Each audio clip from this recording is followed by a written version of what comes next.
প্রতিবেশী দেশকে বলবো, আপনারা নিজের চরকায় তেল দেন, আপনারাও শান্তিতে থাকেন, আমাদেরকেও শান্তিতে থাকতে দেন।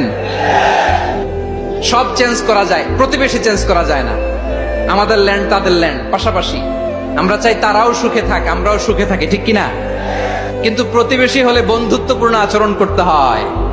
প্রতিবেশী যদি বন্ধু না হয়ে প্রভু হতে চায়, এরকম দানব প্রতিবেশী কেউ চায় না।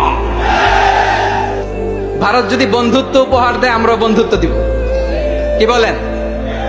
তারা যদি বন্ধু সুলভ আচরণ করে, আমরাও বন্ধুত্ব উপহার দেব। কারণ আমাদের পররাষ্ট্র নীতি হচ্ছে সবার সাথে বন্ধুত্ব, কারোর সাথে বৈরিতা নয়। আলহামদুলিল্লাহ বলেন, কত চমৎকার পলিসি আমাদের।